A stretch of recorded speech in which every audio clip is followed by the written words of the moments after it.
You are about to listen to the Dr. Dahlia Show. Sassy, stimulating talk radio. And now, here's Dr. Dahlia. Doctor, tell me true. What's a heart like mine supposed to do?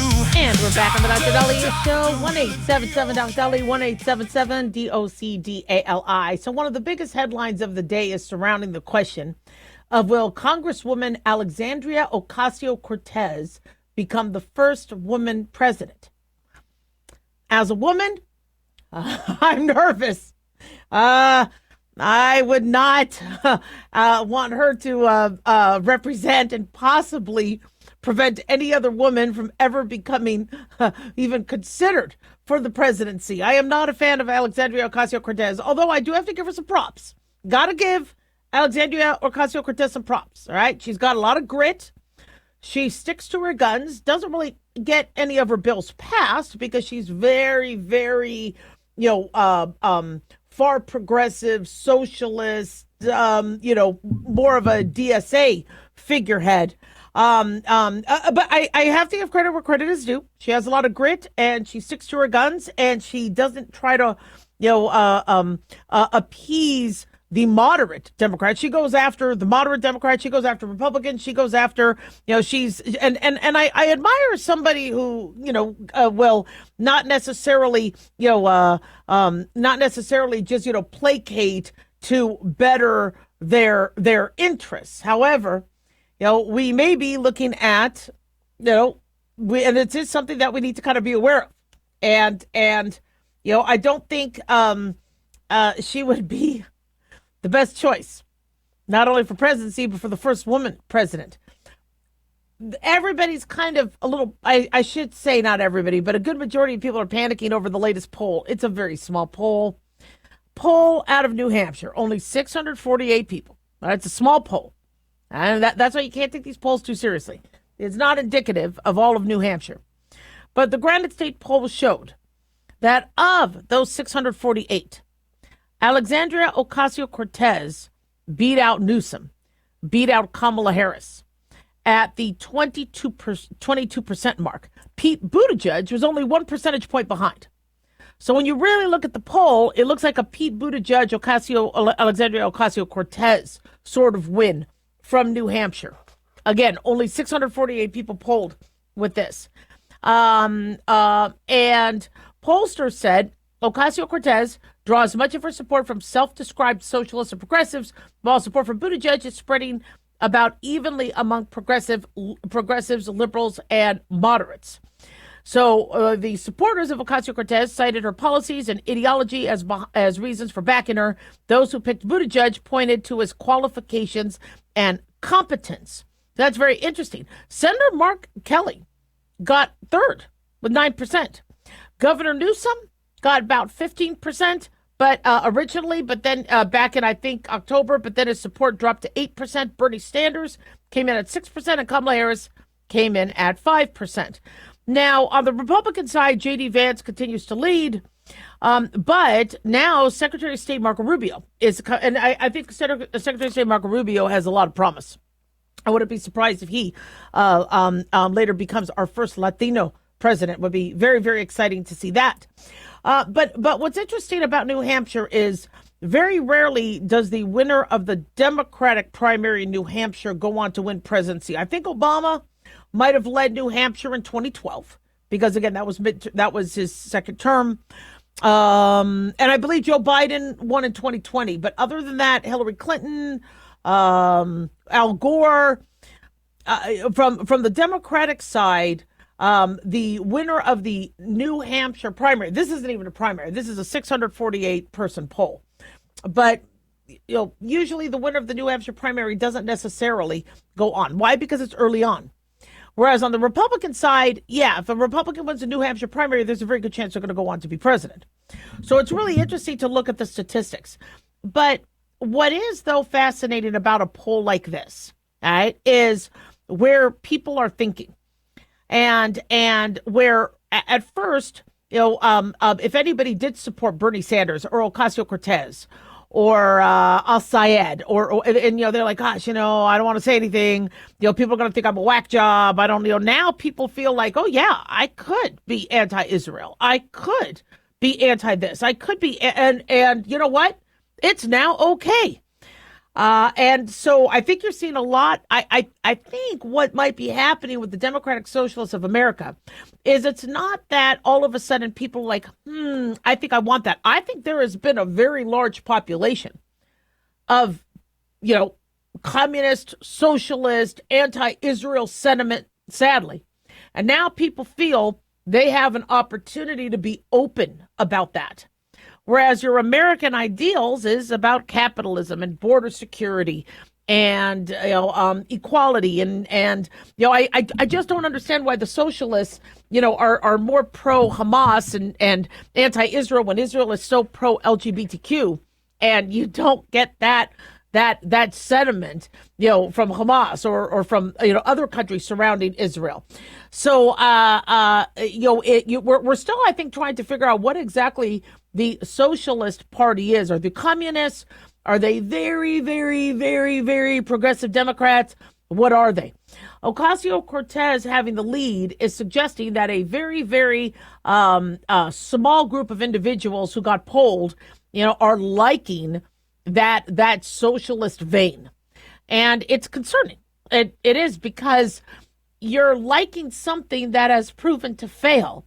That is, when you look at the platforms, now we're going to do this for all. We're going to do childcare for all. We're going to abolish ICE, abolish police, no president, no Senate, no this, no electoral college, no support of Israel, no support. And when you actually look at the ramifications of that, oh, no, that's not good. Now, as I've said before, we're close to Israel. America, not because we just love Israel and we love the beaches and it's because Israel gives us intelligence. Israel gives us tech. Israel gives us access to the Middle East and helps us keep the Middle East in peace when you would have countries at each other's throats.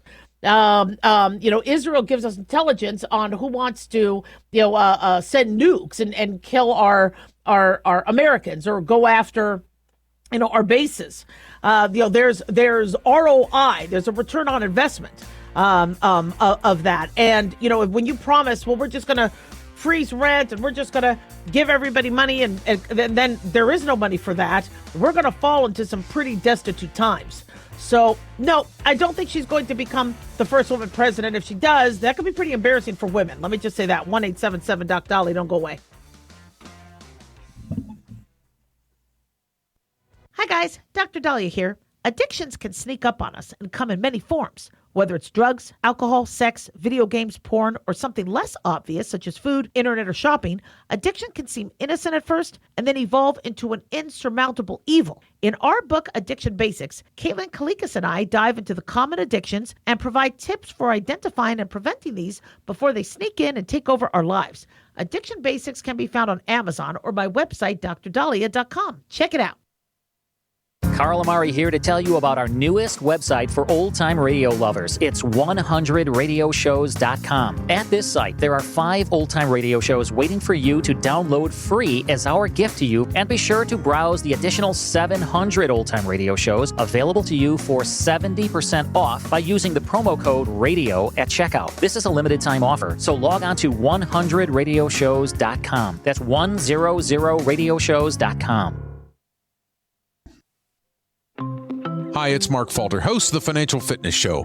I strongly believe that no one should ever pay 1 penny more in taxes than they are legally obligated.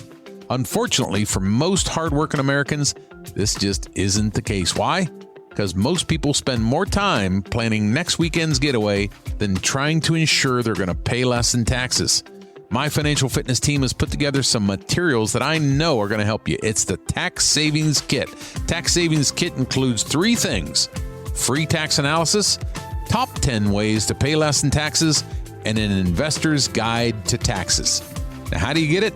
Simple. 866-764-2635. Again, 866-764-2635. I'm Mark Falter. This is Financial Fitness, making personal finance profitable.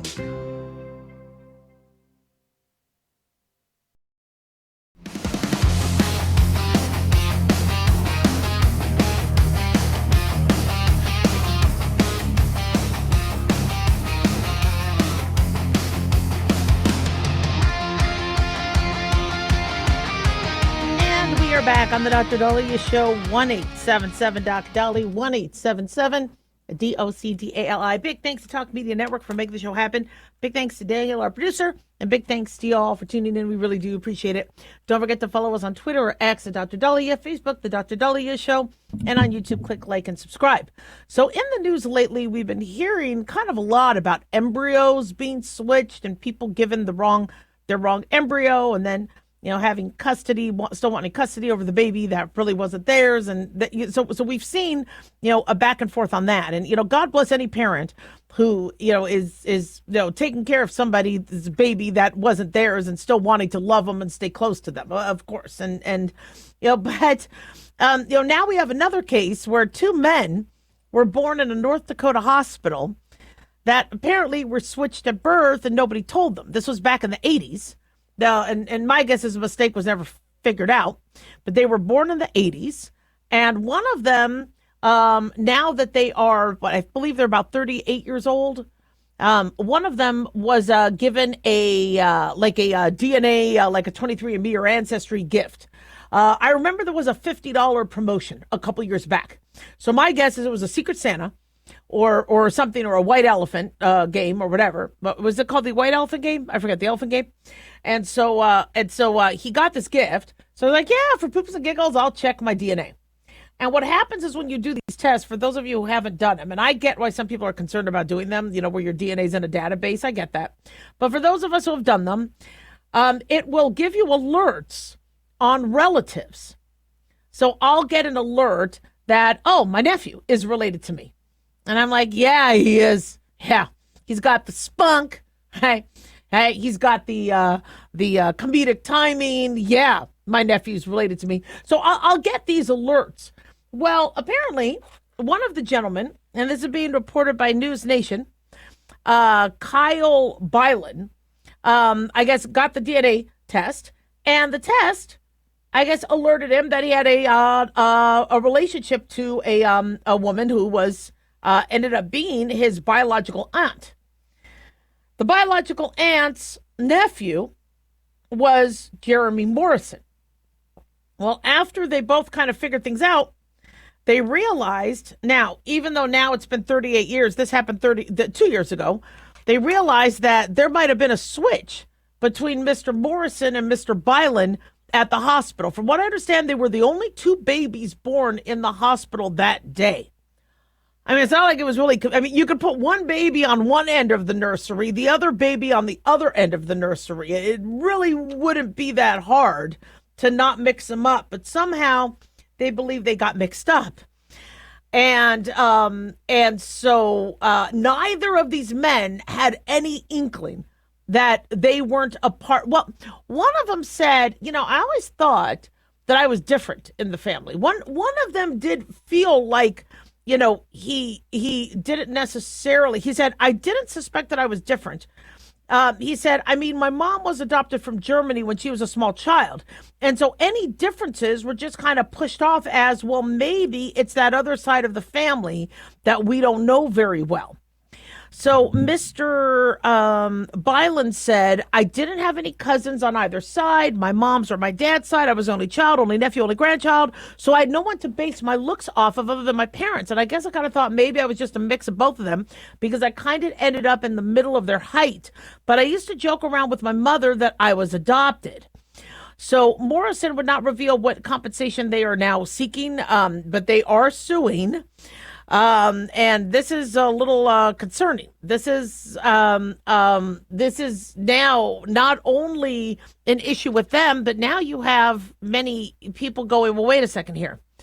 If the hospital has been known to screw up, did they screw up on my kids? Now, I really do believe that my boys are mine. They're loud. They're like, when I got the kids, I'm like, yeah, they're mine. Also, I took a really, really good look at them. when they came out, and the heads are always, so whenever you do a vaginal birth, the heads are very cone shaped, because of the vaginal canal and the process of the forces that happen with the birth. And that, whereas a C-section baby, the head is really nice and smooth, and so C-section babies are gorgeous babies. They really are. But those of us who have babies vaginally, they look really funny looking. And my kids were funny looking. One looked like a plucked chicken because he was losing weight. He really wasn't gaining weight. He looked like a plucked chicken. And the other one had this look on him like, Mom, please. Like resting jerk face. Like, really? I was like, yeah, that's my baby. But, when I delivered babies for patients, we would immediately put the tags on the baby.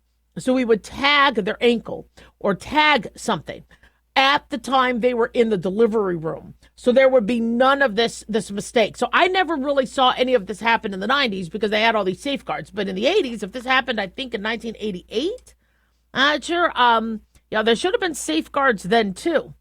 So, so then the next question people are having is, should I go and get myself tested? Should I? Well, somebody said, why don't you talk to the hospitals? The hospital records a lot of times won't exist after 7 to 10 years. Now that everything is more electronic, yes, but back then everything was paper charts. And so the medical boards would only, depending on the state you were in, have you hold the charts for 7 to 10 years roughly. And so those charts would be long gone. But would you really find in a chart somebody go, yeah, I screwed up. I put the baby in bed too? You probably wouldn't see that.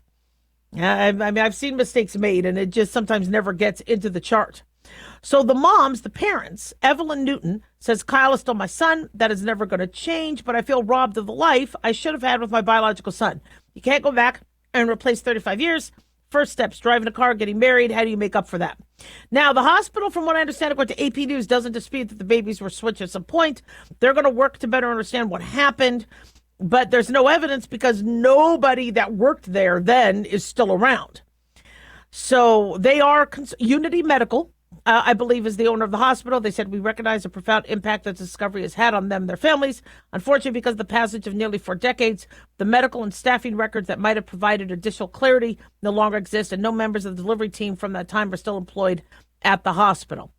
So everybody's being pretty cool, as you could tell, but I don't blame them for suing.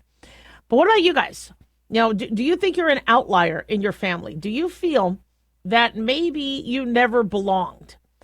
Is it worth getting checked? Well, if you have the type of family that keeps asking you for money, yeah, you might that might help. But be prepared. To me, family is. I have friends who are even closer to me than my family. So to me, family is very subjective. It's not necessarily as objective as it once was. So, somebody who takes care of you, doesn't try to hurt you, doesn't always introduce toxicity, doesn't make your life a living hell. To me, those are attributes of family. But from a biological standpoint, you do need to know what's in your genes. You do need to know what I really do believe it's important. Now, people say, Dr. Dahlia, you don't need really family history anymore because now we have genetic testing. And it's interesting because I'm having patients tell me, my doctor never asked me about my parents. You were the first one that asked me about what runs in the family. I was the first. That's history and physical 101. Nobody's asking you about your family history. Why not? Well, now people are getting lazy. They're like, well, we could just run some genetic testing if we have to. It does matter. It does matter to know who your family is and what they could have biologically and all that. And so my father had a heart attack. Even though, thank God, my cholesterol's good, I don't have diabetes, I don't have that's still a significant risk factor for heart disease. I think you want to know who your family was and what medically they had, and who your relatives are. I think it's a fascinating science, and even though I know there's a lot of concern about the safety of genetic testing, and I am sure as the years progress, many of us are going to regret having done our genetic testing. But now, if we are hoping that the world doesn't turn evil and go after any of us based on our genealogy, it's a huge asset to know who you are truly related to. And, but what do you do? I mean, you need to be ready for that answer. And so like one thing I had to be ready for, because I had people say, yeah, I'm related to you. I'm related to you. Okay, that's good. That's good. But what do you want from me? I know. Like, yeah, nice to meet you. I'm actually related to Jennifer Gray and Joel Gray. I would like to talk to Jennifer because we're fourth cousins. Does that matter? Is it, and trying to get a hold of a celebrity is practically impossible. But it is cool to know that our great-great-grandparents were brothers. That's pretty cool. But, does she want to talk to me, especially since I keep having breakfast and my teeth come out?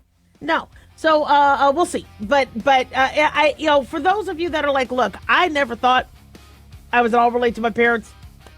Yeah, I think doing the DNA testing, especially since it's a cheaper way to do it, could be very insightful. 1-877 Dolly, don't go away.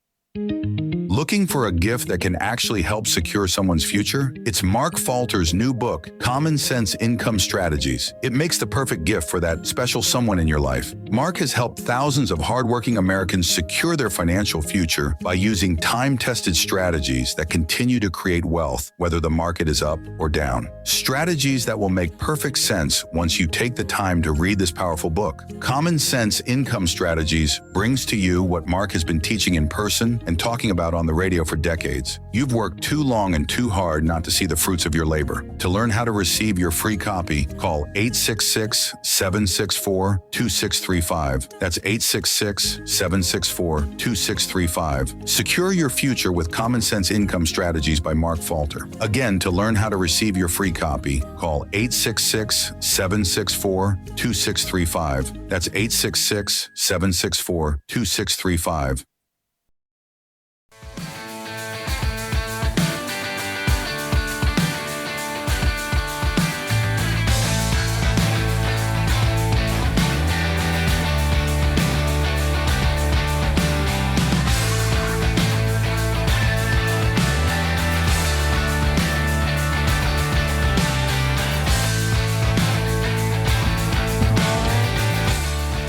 Back on the Dr. Dolly Show, 1-877 Dr. Dolly, 1-877-DOC-DALI. So it's very confusing who has the best schools and who has the worst.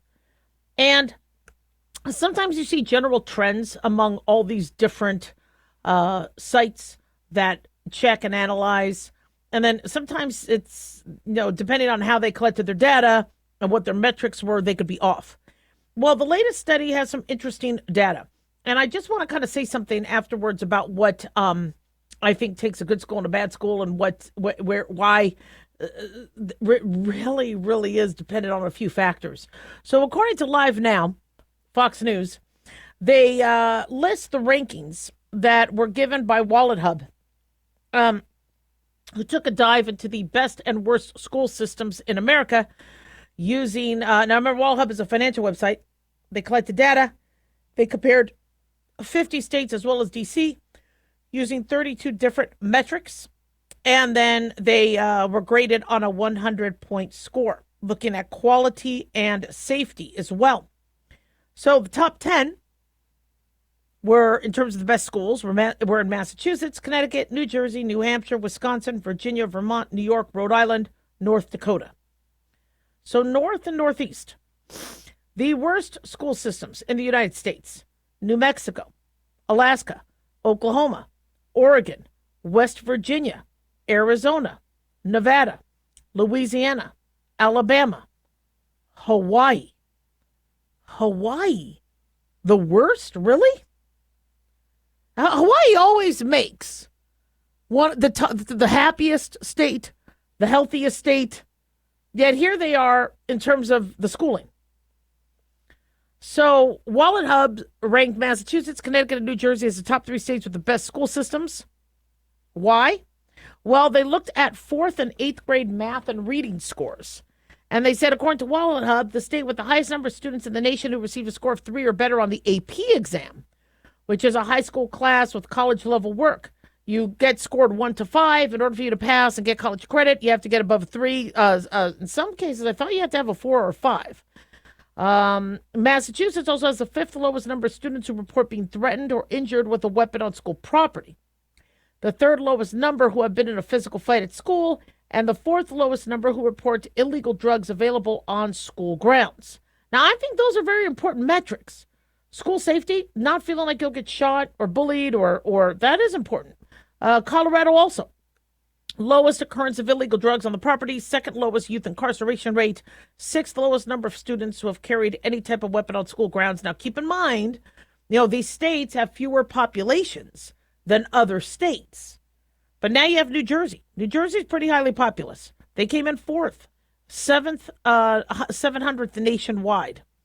I live in Nevada. I went to school in Arizona and Nevada, and for my early years, California. This is what I noticed. So, I went to 12 schools.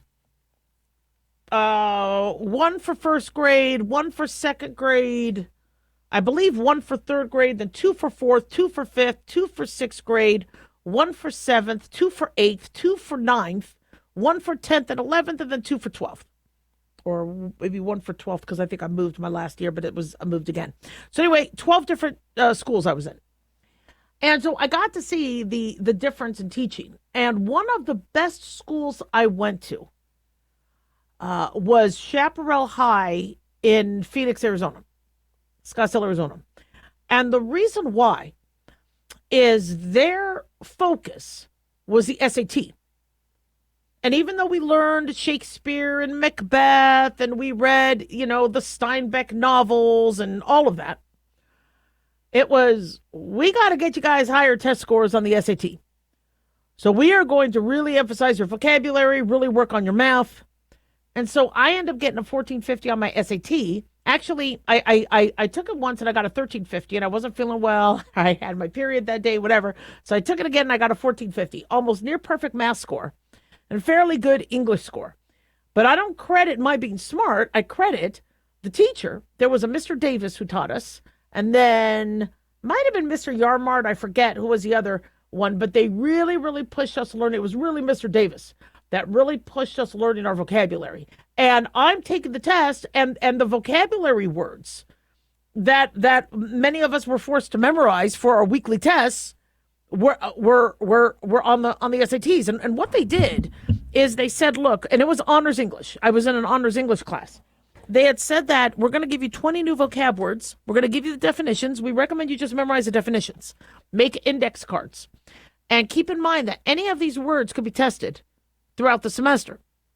So you would have to relearn the 20, then the 40, then the 60, then the 80. So I would be studying like 500 vocab words and making sure I memorized all their, because at any point they could be tested.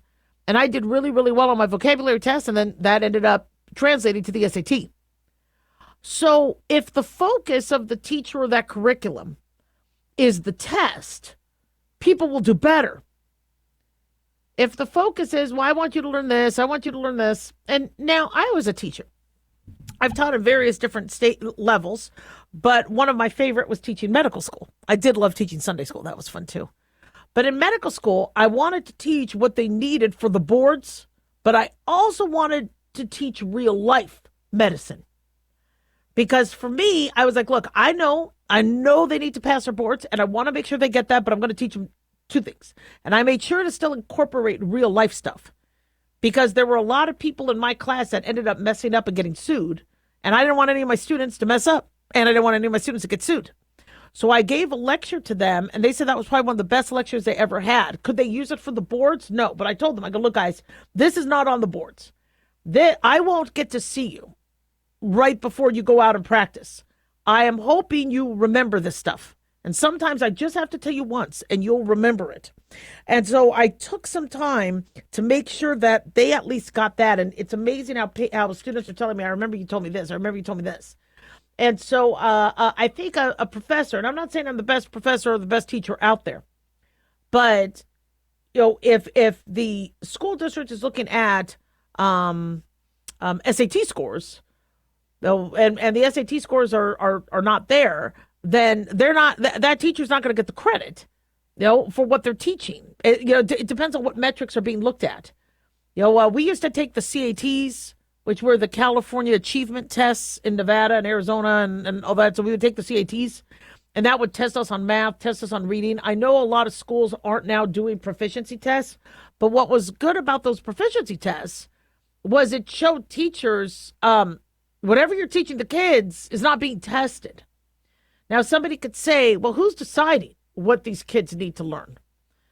How do we know the CAT, is really going to make sure they're going to be successful in life? But there has to be some benchmarks for teachers to know they're not doing a good job. And I've seen teachers not do good jobs.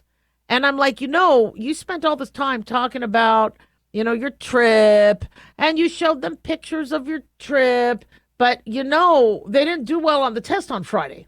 Why didn't you use that hour to do catch up or teach them? Some of these teachers go on power trips.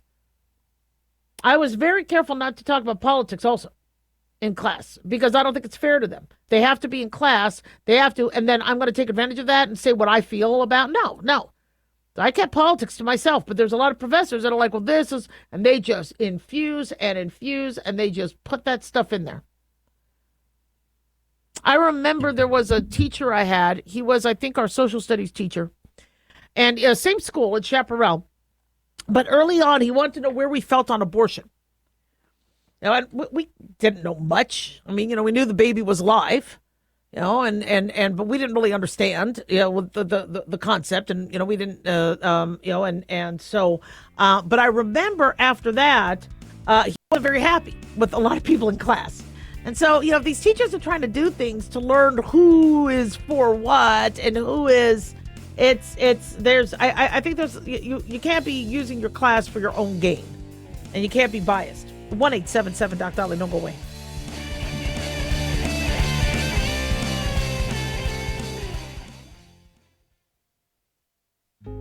Hey guys, it's Clyde. We've had a lot of requests for Ground Zero merchandise, so we put together an online store with a big variety of high-quality items. I'm really excited to let you know about these things. We have a lot to offer you and your loved ones. In addition to our regular apparel, such as t-shirts, beanies, hoodies, and hats, we've expanded our product line with posters, flags, aprons, mugs, and a whole lot more. We also have Ground Zero collectibles, along with a limited edition of items like a Clyde Lewis canvas portrait, a Ground Zero embroidered jacket that will certainly make for great gifts and for interesting conversations with family and friends. And we now offer publications such as Ron Patton's book about mind control, MK Zine, and back copies of the official magazine of Ground Zero while it was in print. Paranoia, the Conspiracy Reader, also coming in 2023, are updated and revised books that I've written.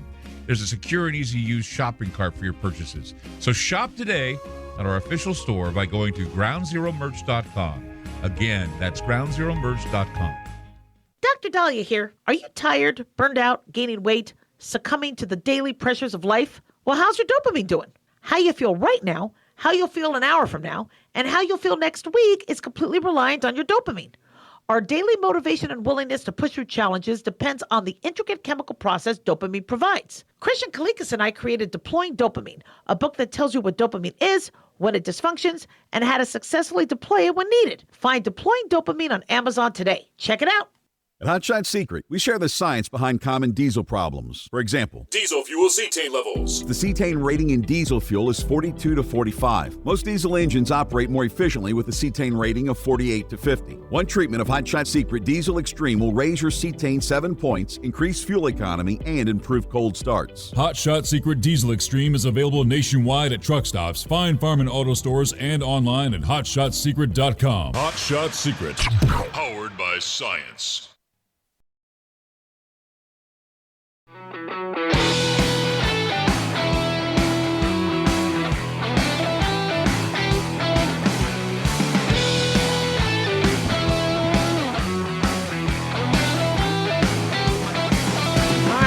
We are back on the Dr. Dolly Show, 1-877 Doc Dolly, 1-877 DOCDALI. So, I keep hearing people say, well, if I win the lottery, we're good.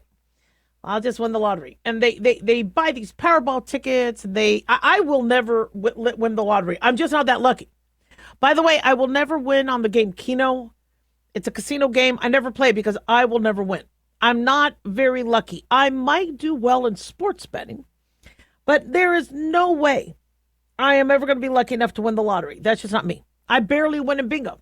So, no, not me. But when we talk ourselves out of buying lottery tickets, and some of us do, we say, yeah, lottery tickets ruin the lives of people. The winners all say their lives are ruined. And, you're like, yeah, please. Boo-hoo, you got millions of dollars. Boo-hoo. Well, actually, this is a very interesting story of somebody whose life was ruined by the $315 million jackpot he got. And he actually quotes wishes. He, quote, tore up the ticket. Well, what was so bad? What was his downward spiral? So the Powerball winner was Andrew Jack Whitaker. He goes by Jack. He won $315 million Powerball. When you ask for the lump sum, it knocks it down to $113 million. I'm actually a little mixed on that. You lose $200 million right off the top. Whereas if you get it spread out, then you're covered for life. But I understand. You're like, well, give me the money now so I can invest it. So if you know how to invest and you know how to turn that money into something, okay. But unfortunately for him, it didn't work out that way. And so he said that on Christmas Eve 2002, he bought a ticket at a grocery store in his hometown of Hurricane, West Virginia. He, filled up his vehicle with gas, decided to go and get the ticket. He rarely played, but he ends up, because it's Christmas Eve, feeling lucky, and he hit the jackpot. He got the largest single winning ticket in U.S. history, $315 million. Now, he wasn't necessarily a complete rags to riches. He operated a construction business. His assets, I believe, were already worth about $17 million. So he knew how to manage wealth. This wasn't somebody that was like, oh, great, I don't know. But it still proved too much for him to handle. They say rather than spending his winnings across multiple payments over time, he opted for the lump sum. And he wasn't very frugal, or I don't want to use the word frugal because frugal is kind of bad, but he wasn't conservative with his spending. He decided to be very open. In fact, I think he would go into bars and tell people about how much money, and I think he would go into the Pink Pony. He did, however, make a foundation, the Jack Whitaker Foundation. That's good. I would do something like that. He also put $15 million into the construction of 2 churches. That's really nice. His foundation provides financial assistance to individuals for expenses like car payments and other bills. So it's really, really good. But he starts to, fight with the wife, end up getting a divorce. Then he goes to local strip clubs, the Pink Pony. He puts $50,000 in cash behind the bar, and the bar manager was like, my worst nightmare was waking up in the morning and reading the paper that he got robbed at the Pink Pony. Please put that money away. And then I guess he would go to the Pink Pony and brag about his money, and I guess he really liked the Pink Pony. And then apparently 2 individuals drugged him, broke into his car to steal the money. Both faced charges, but were able to avoid jail time. The cash was later discovered near a trash can. Now, I find that odd because you would think if you had the cash, why would you throw it? Unless they thought that they were going to get caught. Who knows? So then they say, according to, let me see, this is the news outlet was the Mirror. All right. Then okay, so he gets robbed, drugged, and then he gets $200,000 stolen from the same vehicle outside the same strip club 5 months later. Not sure why he's holding that much cash in his car. So now he gets robbed twice. And then he gets a Lamborghini. He decides to buy a Lamborghini, right? I would think if your car is getting beat up and broken into, I wouldn't, step it up. I would maybe just get a better security. I would pay for security. And then, for some reason, there were stories saying that he would be throwing cash from his car window while driving around his Lamborghini. Large sums end up being stolen from him. And then people ask him, why are you carrying such vast amounts of money? He says, because I can. Then he sadly loses his granddaughter, who was only 17 years old. She was, he apparently had given her money and cars and all that. We're not sure what happened, but according to one of the divorce lawyers or divorce accountants, he said he gave a crazy stipend to a 17-year-old granddaughter that attracted some bad characters. Nothing good came of it. And apparently she was found dead. I'm not exactly sure the circumstances around the granddaughter's death, but he probably believes that the money could have possibly attracted bad actors and bad things happened. So more of a downward spiral continued. But then he had a lawsuit from Caesars Atlantic City Casino because he bounced a check for $1.5 million to cover gambling debts. Then after 42 years of marriage, Jewel Whitaker files for divorce. So 6 years after this, the proceedings were pretty bitter and protracted. Even the Supreme Court had to get involved, determining that the ex-wife was entitled to a share of the former husband's business assets. Then he loses his daughter and his mother. And by the time he spoke to ABC News about his Powerball win, he says, I pretty much lost everything I had and held dear to his life. He said, money has never meant anything to me. You have to have money to exist in this world, but money doesn't rule the world. Money is not what makes people happy. Then his home gets destroyed by a fire in 2016. And his wife had said she wished she tore up the ticket. And he says, I wish I had torn up the ticket too. I just don't like what I've become. And then I think he loudly offered a female bartender cash for sex, and then offered another woman behind the bar to pose in his underwear. And then I guess he got in trouble for sexual assault. And he actually ends up dying of natural causes at the age of 72 in 2020. And you look at this and you're like, why? I mean, I'm thinking to myself, if I ever did win the money, right, I would help the local charities. I would put money away for the family. I would try to build a foundation. I love that idea. And then I would probably do some smart investments. But does the money change you? And we keep hearing time and time again, it does. It's interesting. I had a friend of mine who, I've had a few friends where they were really, really cool, really laid back. And then all of a sudden they gained some sort of power within the corporation or within the business or within the school or within the whatever. And then they get into this power and they change and they turn evil. And I'm like, wait a second, you were just so cool 2 weeks ago. What's going on here? And everybody says money changes you. Money changes you. And, you know, for somebody like me that kind of grew up poor, we did have a couple good years, but for most of the years, though, they weren't that good at all. You know, I mean, to me, I'm like, gosh, you know, I would be just so grateful for anything. But I think you start to go through an identity crisis and your identity changes. So now, rather than you being, you know, Mr. Joe who runs a business, and even though he did have a lot of assets, so he probably was upper income, very much upper income, especially if his business was worth about $17 million.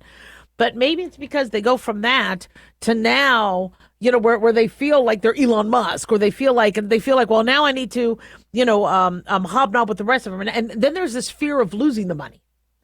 Well, you bought the house, you bought the car, you bought this, now you got to keep it up. But if you're not smart, savvy, if you didn't learn how to earn it, if you didn't learn how to manage it, you lose it and you go into debt. Why would you gamble?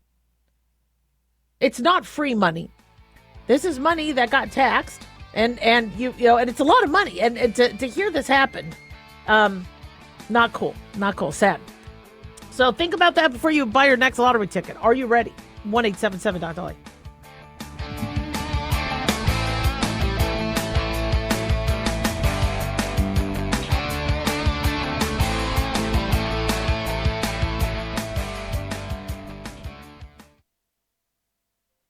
Looking for an easy read that can actually help secure someone's future? Pick up a copy of Mark Falter's book, Common Sense Income Strategies. For the past 30-plus years, Mark has helped thousands of hardworking Americans secure their financial future by using strategies that continue to create wealth, whether the market is up or down. Strategies that will make perfect sense once you take the time to read this powerful book. Common Sense Income Strategies brings to you what Mark has been teaching in person and talking about on the radio for decades. It's not rocket science, it's a pretty easy read. You've worked too long and too hard not to see the fruits of your labor.